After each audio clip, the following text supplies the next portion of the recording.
What's really hood, y'all? I'm finally back. Uncle Bing Bong is finally back, bro. Uncle Bing Bonger. There it is. There it is. What's good? What's good? Yeah, man. Little hiatus, you know. I actually recorded some episodes and then we said we're going to throw those in the circular file because I wasn't really happy with that. And I had some other stuff going on anyways, so we're all set up here.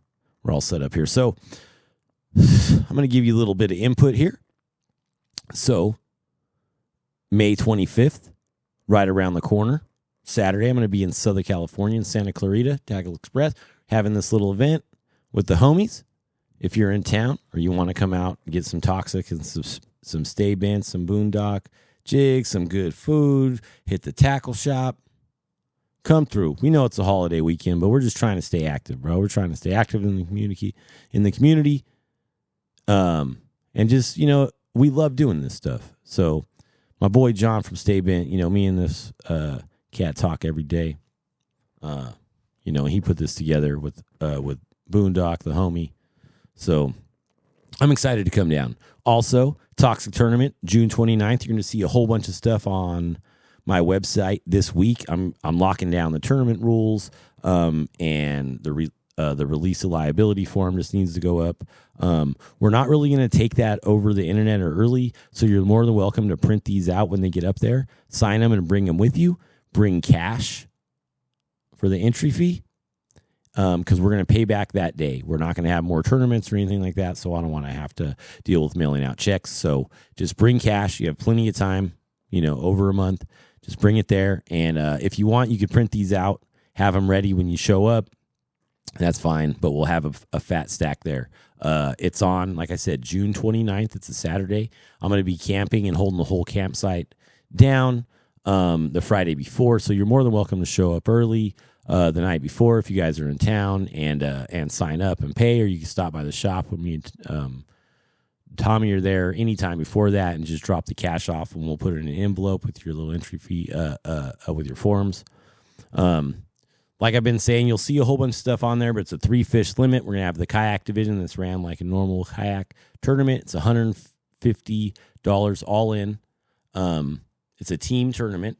You're more than welcome to fish by yourself, but it's one team per boat. $25 big fish option is included in your entry fee. The raffle in the ends after the tournament is included for anybody that enters the tournament. We're going to have a vendor fair. We have a whole bunch of people coming out, clothing vendors, sunglasses vendors, lure makers. So it's not going to be a huge thing like Toxic Day, but it's going to be more than just a handful of booths of people I invited out. So it'll be a great time. You can come out and grab some stuff, check out some new products, and watch all the guys come in and weigh fish. So even if you're not able to get out there and participate in the tournament, you can still come check it out. We have some food vendors there. We're going to have barbecue, lumpia, ice cream. Who knows? You might even get old Uncle Bing Bong here to make some juice for the event. So those two things are coming up. I mean, besides that, yeah, I think that's it. I think Father's Day is in between. Freaking happy Father's Day. Even though it's going to be more Bing Bongs before then, I got to get on this. Just the editing, you know. It takes a while, man. And I mean, to be honest with you, that the whole ABS debacle has me reeling in multiple ways. You know, but we're just trying to keep it moving. We've been getting out in the water, throwing the DRTs a lot. Just staying active and trying to learn new baits, or I've been throwing my OMRs a lot, you know, new soft swim baits we have going. So we're always doing something new. So shout out to Happy Fruit as usual. This is my one right here, bro. This is my one. The strawberry lifted limeade pistol whip with the THCV. Hit her, bro. Hit her. This will keep you active. I love this stuff. And shout out to motherfucking Flonase, because it keeps my nasal at least flowing so I don't feel like my head is in an aquarium, because it is brutal out here, bro. You hear that? I just popped a mic. You know what I'm saying? It's been rough out here for us sinus sufferers. So I know you guys back east have to deal with the pollen all the time, and you're probably like, shut the hell up, bro. talking about your sinus suffering. We got pollen that coats everything. And I know it's yellow. It's freaking yellow out there, bro, especially out there in Appalachia and Georgia and shit. I know one guy there that never shuts up about it. Sheesh, bro. All right, let's get into some here. So we got Uncle Bing Bong back, trying to add some value. I was going to do an Uncle Bing Bong about the tournament, but everybody could read, right? We got a poster that's going to come out. We're going to have a poster with all sponsors. Shout out to our major sponsors, Swimbait Underground, Blanked, and Smith & Son Construction that stepped up, donated cash that are making it so we could pay out over 100% for this event, which is still a stretch. Plus prizes and stuff. So there you go. How you like that? Sorry, that was rude. So recently, I decided to open my big yap and talk about glide baits and 180s because it's been a reoccurring theme in swim baits that people like to give that advice. How to make your glide bait do a 180. Now, I made a post, and I knew that they would get somebody saying that they bite glides that do 180s, and I'm sure they do. And, you know, fish do a lot of stuff. Like statistically speaking, you're always going to have outliers, you know, regardless. And I'm not saying that the 180 fish are outliers, but I'm just saying from like throwing glide baits for so long and talking to people, this is not a key measure of a glide bait's performance, the ability to 180. And it's not really going to be your main triggering mechanism for getting bites on a glide bait. Now, there are times when they will smoke a glide when at 180s, but there's, it's like, how could I describe this? Like, a lot of times I'll throw a fluke or something and you reel it as fast as you can. Like literally like skipping across the top of the water as fast as you could reel it. And it gets really good bites, But if somebody asks me that's new to fishing a fluke or a soft stick bait style bait like that for advice on how to catch because they're new to it, that's not what I'm going to tell them to do, bro. I'm not going to be like, yo, just reel this shit. You reel it so fast, you can't even believe the fish swim that fast. That's not, that's not actually, I mean, if you got bites all the time doing that, that would be great advice, but it's like a niche type thing, right? So once I gave the advice, I was like, who am I, right? Like, nobody knows who I am. I don't post my fish anymore. I haven't been able to get on the water and grind it out like I used to, The new generation that's around, it happens rather quickly. But yeah, so my observations are more than just like I went out and threw and wiggled my worm, right? I'm a nerd. That's why I do this for a job, because I'm such a nerd that I can't function without fishing every day, like in my life, in my brain, right? So I brought this article up. I'm trying to be fancy, and there we go. I got this thing, right? So I read all kinds of weird stuff. And what this is volume 65, issue 1 of the Journal of Experimental Biology. The article is called "The Effect of Size on the Fast Start Performance of Rainbow Trout." But there's a little after, and it says, "and a consideration of the piscivorous predator-prey interactions." Bing, bong, son. This is the stuff that gets me jacked up and crazy right here, bro. Like, because I'm like, what do we have here, right? Like, oh, yeah, fast start performance. But what I did learn in this study by P.W. Webb that was like done in the 70s, I believe, 1976 is when he wrote the article, right? And there's been other studies on this, but what he specifically was studying was the fast start characteristics and in relation to a prey evading a predator. So what the fish do is there's two ways to start. He called it an L start. It's also called a C start. what they do is they contort their body, as you can imagine, in an L or a C, and they use the rebound to get out. S start, you can imagine if you have a vertical axis that goes from the head to the tail of the fish, start their body in an S, and they're able to go. What he found was as size increases to the maximum size of these same fish, the larger fish would use the S start 65% of the time, while the smallest ones that they observed were like 9 centimeters. They never use the S start, right? Okay, what does that mean? Doesn't really matter, right?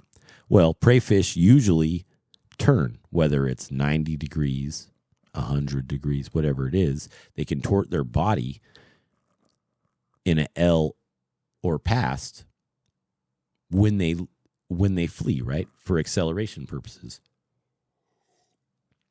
So that in itself, you already know that turning left and right is going to be a natural thing that a prey fish does trying to avoid a predator. So that piqued my interest, right? Then we get down. So it goes through the materials. I mean, there's all kinds of cool stuff, right? You could look this up. You could just look up what I said. All the stuff is available for all of us. You just have to be willing to read it and nerdy enough to like love this. Now, I'm looking at a paragraph called Predator-Prey Orientation. They have a formula for this. Okay? Let's go down some more. Predator and prey turning radii. Also a formula. In addition, it can not be assumed that fish will turn in their minimum radii, because theoretically, if there's a big fish and you're a little fish and you could stay in that circle and the big fish would just swim around in a circle and he can never get you, right? But that's not the way the world works. He could reposition. There's all kinds of things, right? So the smallest radius, you would think, comes into play, but not as much, right? It says, for example, consider a 50-centimeter predator attacking a prey fish with a length of 25% of the predator's length in the nose-to-tail case. The minimum turn radius of the prey would be 2.1 centimeters, and the fish would turn through 180 degrees to swim towards the predator after traveling 6.7 centimeters in 0.07 seconds. The predator would need to be within approximately 5 centimeters of the prey to intercept at that time. For any larger turn radius of the prey, the predator would have to approach more closely. Now, that's the information that's available to us as anglers. Some of you might think that's like weird or dumb or I don't know. But that shit is fucking so good, bro. This is so good. Like, so all these things, you could read through this, right? There's initial starting distance. We're all going to come to our own summary of conclusions as we read through here. But they're breaking down how the fish evade being eaten. It also talks about the type of muscle fibers that the predator fish have are better for fast start, but they're not good over prolonged periods. But since the fish are longer, they could achieve higher velocities. It might take them longer to get there, but they could get there. So in a prolonged chase, the predator would have the advantage. So, and it also goes into predator and prey of geometrically similar sizes. So, you could only apply these formulas to that when it's a nose to tail chase scenario. The reason I broke that down like this is because whether you like this information or not, if you could bear to read through it, you're going to get something out of there that's going to educate you on the prey fish and the predator. And you're trying to imitate the prey, right? So I have some books right here that have been instrumental that I've found, and I think there's a lot of good information. There's not a lot of fluff. I know guys will say, read the BBZ thing. I read it. I don't know. There's much more. I mean, I guess, so I like to learn about all fishing, all types of interactions with how they live, where they go. I like to consume everything, but I think you learn more from like a multifaceted approach. It's very true. Some of the best anglers I've ever met are from Southern California, and they don't even have crazy bass lakes down there, but they are able to fish in the salt and for multiple things. And those guys are just incredible sticks, right? Because they're able to just They understand fish behavior in relation to nature or weather or whatever it is, right? So, anyways, if this helps you out, hopefully it will. If it doesn't, consume all the information you can, really, and then go out on the water and get your own information and compare it against, because there's no standard rules, not even in science. You never know when a theory might get disproven because some new variables come into play. So now this book is the Book of Black Bass. This is one of my favorites. It was written in 1881, sir. 1881. I really encourage you guys to read this book. From the observations of that long ago. It's crazy. I wish I could have lived back then to see how nature really worked before it was so touched by humans. But this is an amazing book. You might not learn where to cast your spinnerbait, but if you're a fish nerd, definitely get this book, The Book of Black Bass. What do we got next? It's like a hidden thing. Oh, In Pursuit of Giant Bass. This is probably the 4th or 5th copy of this I got. Gave it away, something like that. I mean, invaluable. And that's coming from somebody that fishes a tidal system, and this is like a reservoir book. But I'm telling you, really, the best thing I got out of this? I'll tell you the best thing I got out of that Bill Murphy book. He has a line in there. I can't, this isn't verbatim, but where he talks about if your life is in disarray and it's just not happening at home or, in general, a lot of times it's going to translate to the water. It's just the way it is, and like being on the water and waking up at the lake and staying the whole time. I'm really into that whole thing, that whole, because fishing in the Delta and stuff are very special to me. It's like,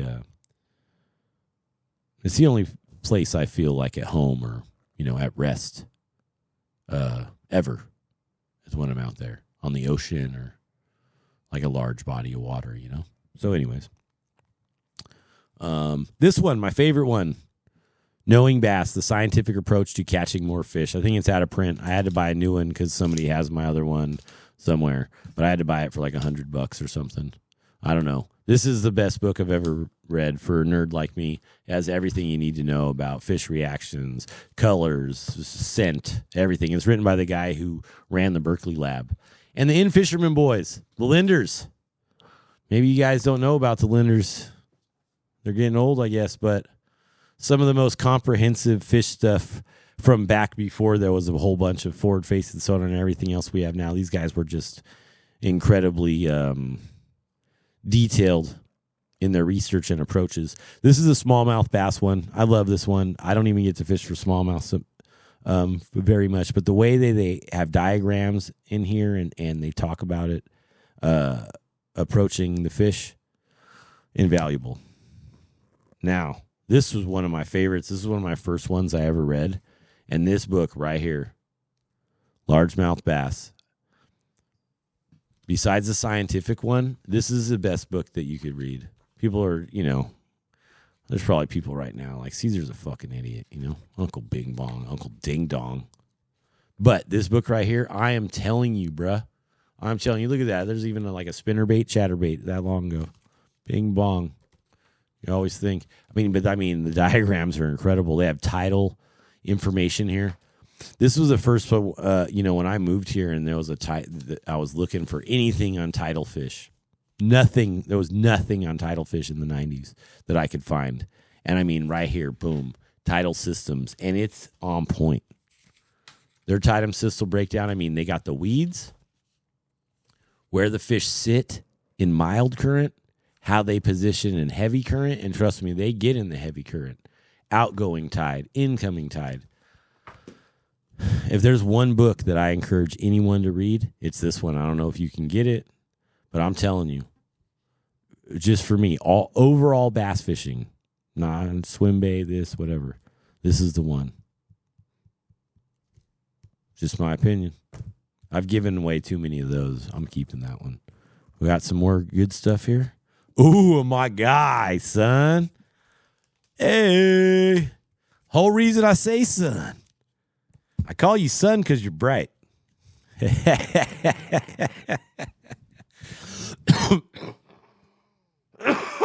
All right. Roland Martin's Bass Catching Secrets 101. Now, we all know Roland Martin. We all know his reputation. Or if you don't, then great. But, you know, old Roland, read this book.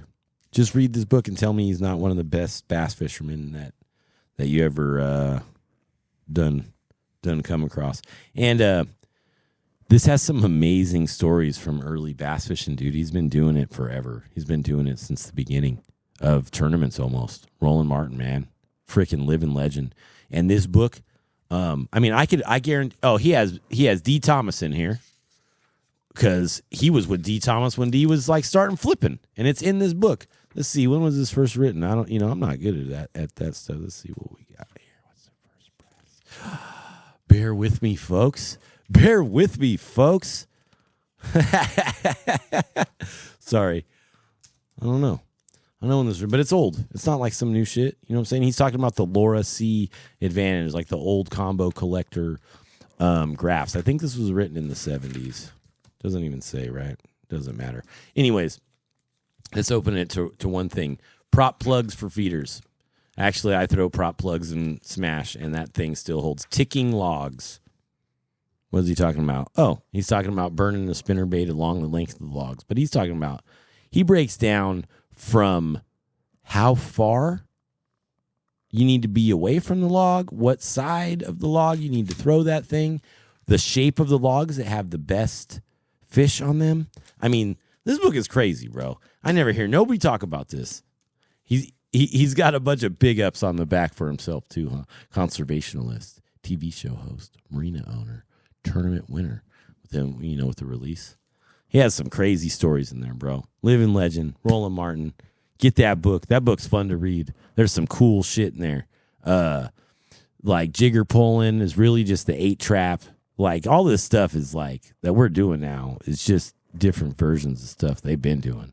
So, all right, we'll get out of here. Uncle Bing Bong. We tried to bring it back. We tried to talk about some stuff that's coming up. Shout out to the motherfucking sponsors. Happy Fruit stepped up.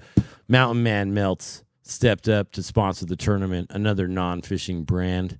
They make some really cool heady rosin stuff. They actually work with Happy Fruit. Happy Fruit uses their rosin for some of their gummies.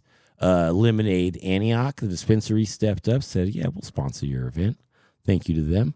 And like I said, Smith & Son Construction. So it's really cool. I really enjoy when people that are not just fishing brands are willing to support a toxic event, because this is cool, man. I'm stoked. I'm stoked on having my own tournament. And I'm stoked to see you guys next weekend if you're from SoCal. So I hope to see you out there. So fucking A. I don't know. Maybe I didn't joke enough this one. Whatever. I just wanted to share knowledge. I'm really a fish nerd. So if this helps anybody, I'm stoked. So let's see what kind of sound effects we got here. Oh, yeah. Oh, yeah. We're going to get out of here. Hopefully you have some good vibes, man. Summer's coming up. I'm on my positive vibe shit. You know what I'm saying? I'm all about juicing and health and family and friends and trying to lift up those people around you, man. You know what I mean? Even if you're having a bad day. I've been having some bad days, to be honest with you. I've been having some bad years, to be honest with you, ladies and gentlemen. But you know what? Buck up, Bart. Drink some juice. Eat some healthy food. Feel good. Put a little sprinkle of some mineral salt in your water. Get those electrolytes up. And have a great motherfucking week.